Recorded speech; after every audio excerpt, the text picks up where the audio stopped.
Our pasta dough has had a chance to rest for about 10 minutes, and we are getting it ready to roll this into some fettuccine, home noodles, and then also make our Alfredo cream sauce. So, I'm going to show you how I do this, how I would do it at home with my own friends and family, and that is I'm going to be making some sauce while I'm making some noodles, because the cool part about this is that this dough only takes about 2 minutes to cook in boiling water, 2 to 3 minutes max. And so if you start the sauce in the boiling water right now, by the time we're done with our noodles, we can put all this whole meal together and it's gonna be awesome.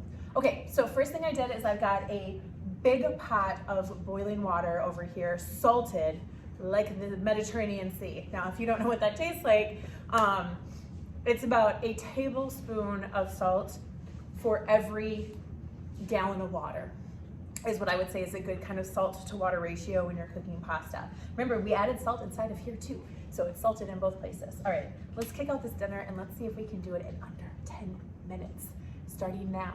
All right, so first thing I'm gonna do is I'm gonna take and get our water boiling, which I've done, turn that on high. I'm gonna add 2 tablespoons of butter into this pan, and I'm gonna have that melt down over a medium-low heat. While that gets going, I'm gonna take my dough ball here, and we're gonna roll it out into a really, really thin sheet so we can roll it and cut it up into pasta. So the first thing I'm gonna do is I'm gonna take the heel of my hand and I'm gonna kind of treat it like a big piece of pizza dough, and I'm gonna flatten it out with my fingers to make sure it's like nice and even. There's no thick spots in there. There we go. And then in the pasta making kits that we have, we give you your own wooden dowel rolling pin, which is perfect for pasta. If you don't have one at home, that came with the pasta making kit. I'm gonna use trusty big old boy here, and I'm gonna show you guys how to roll that out.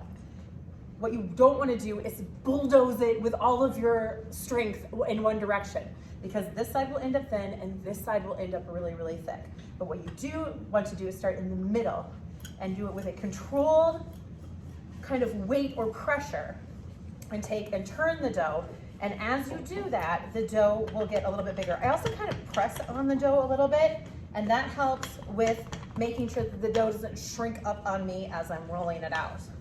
Now, as we're doing this here, my water was warm, which means when I turned it on high, it started to boil right away. So we have already got our water boiling, and our butter is just about all the way melted in our pot.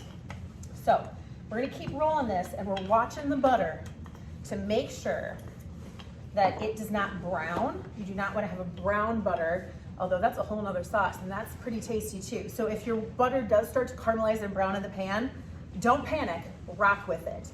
And you're gonna have a beautiful nutty brown butter cream sauce instead of like a pure white Alfredo sauce.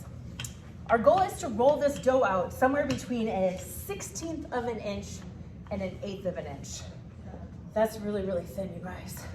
And so as it gets bigger, it does get a little bit easier to roll out, but I'm making sure that I'm flipping it so that I do not have it stick to the countertop as I make this pasta. All right, if you don't have a rolling pin at home, you can use another bottle. You can use a big, heavy, like olive oil bottle, or a wine bottle also works as a makeshift. And then again, if you have a KitchenAid and with all the fun attachments, a pasta making attachment is really, really cool here. You could also, of course, use a pasta machine, which its job is to roll out pasta. But not everybody has one, and so if you learn how to do it this way, the other ways just become more easy and more fun, and other ways to do that. Okay, I've got a sheet of pasta dough here that I'm gonna say is probably 14 inches wide by maybe like 18 inches front to back. That's some big noodles. And so you're gonna grab a kitchen scissors or a knife or a pizza cutter, and we're gonna cut some pasta here out of these noodles. I'm gonna grab my big old pizza cutter here, but before I do, my butter is melted. And so the next part of our Alfredo cream sauce is we're just gonna take and we are gonna add that flour in and start to work that into the butter here. And I've got this on medium low, so I'm not worried about it burning so much, but we do need to cook that flour with the butter. And I'm gonna show you the texture here. I always say it kind of resembles the texture of a very, very pale, but texture of like peanut butter, a creamy peanut butter, not chunky peanut butter. There you go, put that in there. It takes about a minute for the protein and the flour to cook enough to do basically what roux do, and that is pretty magic, and that is soak up all of this liquid and turn it into a cream sauce. All right, what I'm gonna do now is I'm gonna take and we're gonna roll this up while that flour is cooking on medium low. It is not hot, because you can take that roux and you can really easily burn it as well. Then you just have to start over with the flour and the butter. And so I'm rolling this up like a rug, or kind of like into a tube here. And then what I'm gonna do is I'm gonna take my pizza cutter, I'm just gonna start at one end, and I'm gonna start to slice into 1/2-inch thick pieces. And as we do that, we unfurl them, and voila, we have fettuccine noodles. And so I'm gonna continue to do that all the way down this tube of pasta. And if these noodles are too long, of course you can take and you can cut them right in half too, and make smaller noodles. I know some people like little noodles, some people like big noodles. This pasta is not just for fettuccine. You could take and cut these up into really small noodles and use them for your own homemade chicken noodle soup also. You can cut them into wider noodles, make pappardelle pasta. So there's a lot of different options here, and then we're gonna take and we're gonna untwirl all of these here in just a moment and see how many noodles we get out of here. And while we do that, we're gonna finish up our sauce as well. So this is why I love cooking with a team of wonderful people. Very, very lucky here at the Way Cool Cooking School. We have so many wonderful chefs here and that we get to help and cook with each other on a regular basis. And so this is where you got to grab your sous chef in your house, whether that be your kids or your partner, and you say, hey, you uncurl all of those while we make this sauce. We're gonna come back to it, unless Lynn wants to come and help us out. I'm happy to help you. Okay, Lynn, you got some confetti on your sweater. I'm making kits. We are making holiday kits. One of the kits is actually a pasta making kit that you can pick up and for your whole family and ship to people and friends all over the country if you'd like to.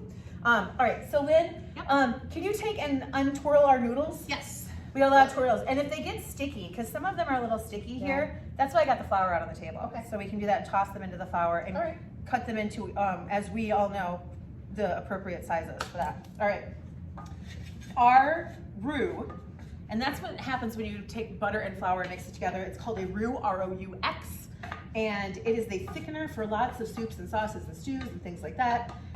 What we're gonna do now is we're gonna take from my trusty wooden spoon here, and we're gonna start to slowly incorporate this half and half mixture. And this is about 3 cups of half and half. And I'm gonna take and add just a little splash here. And what should happen is this roux should just kind of start to suck that up. And I'm gonna take, and now that I'm at the stove, I'm gonna turn up the heat a little bit from medium low to medium. And that splash is gonna tell me if the flour has cooked long enough, because if it doesn't suck it up, that means that flour needs to cook a little tiny bit longer. But it has sucked it up, and so now I can add a little bit more. And you're gonna just continue this process. Now, this is just kind of some fun, like kind of kitchen stuff here. I'm using a non-stick pan for this job right now, and so that is why I've chosen this wooden spoon, because metal spoons aren't friends with non-stick pans. If you're using a stainless steel pan though to do this, you could certainly grab a metal whisk, or if you are using a non-stick pan, you would just use like a silicone coated whisk, and you could help whisk this in too. It's kind of fun because if you're just starting to learn how to make sauces and stews and things like that, having a whisk to kind of help control the lumps in your sauce is a little bit easier, but I love me the wooden spoon. So we're gonna just keep doing this. When I've got about 90% of this mixture incorporated in, I'm gonna add another splash of milk. And by splash, I mean like a half a cup. It's a big splash. It's a big splash of milk that's gonna go in here. So the one thing I notice that sometimes people do a lot that makes this process hard is don't keep your milk or cream or whatever you're using at room temperature before you add it. And that'll cause that all to seize up, and you think you've done something wrong because it just doesn't come together and blend. No, it just needs to be a little bit warmer. And if you Yeah. can't let this come to room temperature on your countertop, you of course can take this and zap it for about a minute, like 3 cups, maybe a minute in your microwave, and then stir it up. It doesn't have to be hot. It just has to be, like she said, warm enough that it doesn't seize up the sauce that's in here. Now this, what we know as like, I would say like totally Midwestern American fettuccine Alfredo, is actually a cheese cream sauce. And that's cool for a couple reasons. Because once you know how to make this, you can make fondue anytime that you want at home. Because all that is you're gonna take and you're gonna season this with maybe some Swiss cheese, some, you know, other flavors and some onions, and all of a sudden you've got a cheese dipping sauce. This is also the base for homemade macaroni and cheese. So once you get to this stage and you know how to make your cream sauce base, you could add in some sharp cheddar cheese, some mustard, some Worcestershire sauce, a splash of Tabasco, and my favorite, a little bit of ground mustard, and you've got macaroni and cheese sauce too.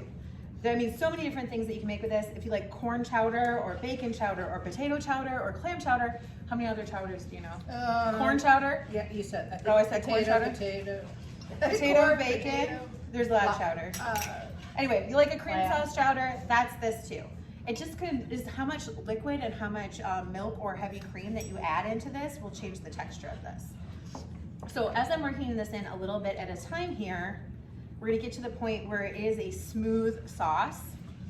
And sometimes you don't even need all 3 cups, but we're gonna take and we're gonna soak this in, and then we're gonna take, and once it gets nice and warm, we're gonna add in our cheese and our nutmeg and a little bit of salt and pepper. So I'm gonna add the salt and pepper right now. I'm gonna add a little bit of that, a little bit of this. Make sure you taste your food as you go too. Not everybody likes the same amount of pepper. I am a very, very low salt person, which is crazy, but like I don't like a lot of salt in my food. I like a lot of the other flavors, especially like the salt from the Parmesan cheese. And so I don't put a lot of salt in there. Lynn, I know, is a pepper lover, and so we will always put in more pepper here at the Way Cool Cooking School when we're making dishes for Lynn. Not red pepper.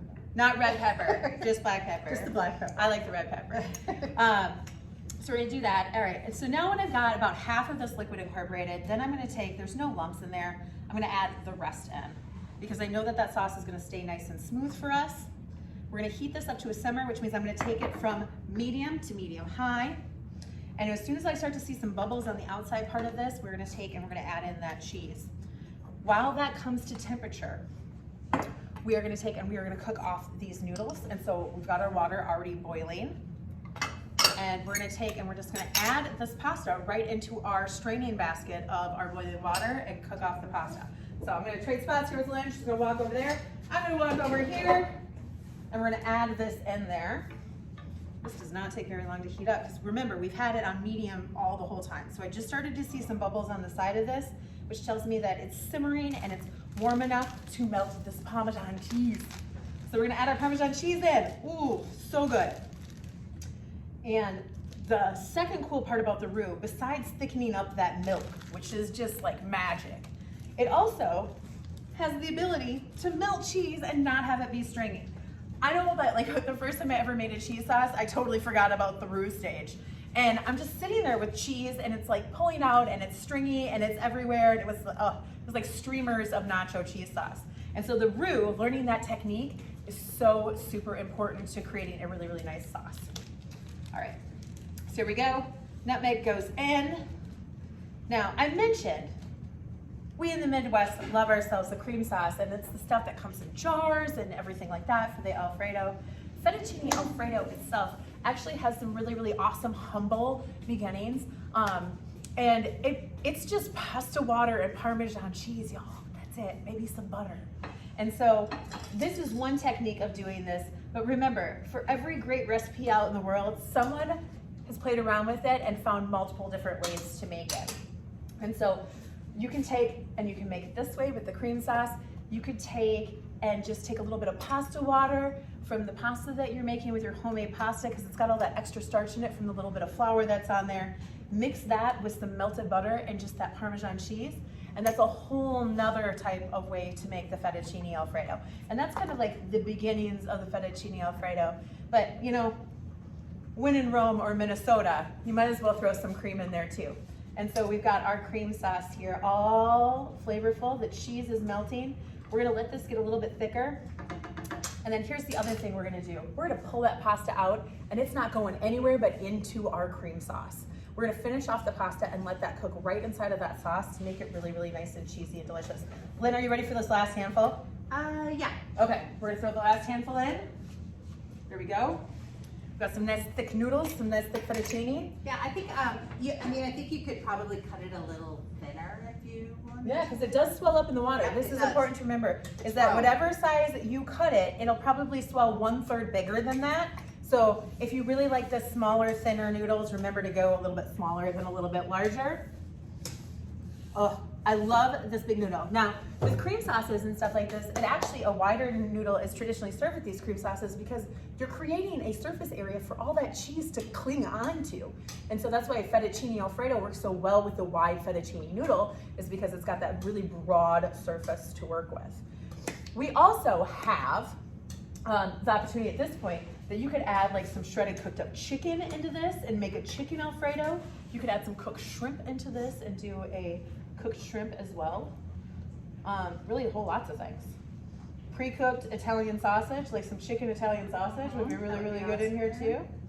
Yeah, so we got this. We got our cream sauce, we got our pasta that we're gonna pull here and we're gonna dump right into this pot, and it's done.